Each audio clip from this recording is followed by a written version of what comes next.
Your most welcome all the student. आज का हमारा study topic Gay Lussac law for volume of gases. बहुत ही सिंपलेस्ट एग्जांपल से समझने की कोशिश करेंगे।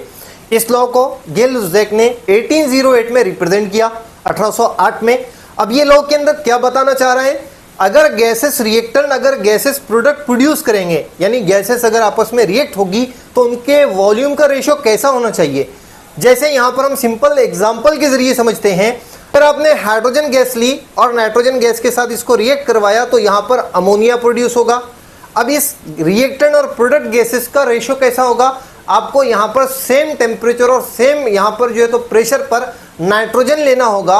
अप्रोक्सीमेटली बैलेंस इक्वेशन के लिए आपको यहाँ नाइट्रोजन 1 लीटर और हाइड्रोजन लेने होंगे 3 लीटर, तो अमोनिया प्रोड्यूस होगा 2 लीटर।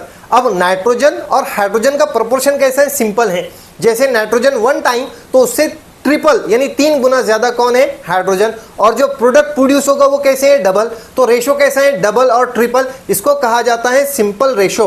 तो जब भी कभी गैसेस रिएक्टेंट रिएक्ट होंगे और गैसेस प्रोडक्ट ही प्रोड्यूस होगा सेम प्रोवाइडेड टेम्परेचर और प्रेशर पर, तो यहाँ पर उनमें रेशो कैसा होगा, रिएक्टेंट और प्रोडक्ट में सिंपल रेशो होगा। इसी के लिए इसने स्टेटमेंट दिया था, व्हेन गैसेस कंबाइन और produce during any chemical reaction they do so in simple ratio by its volume provided all gases at constant or same temperature and pressure। तो इसे कहा जाता है Gay Lussac law for volume of gases.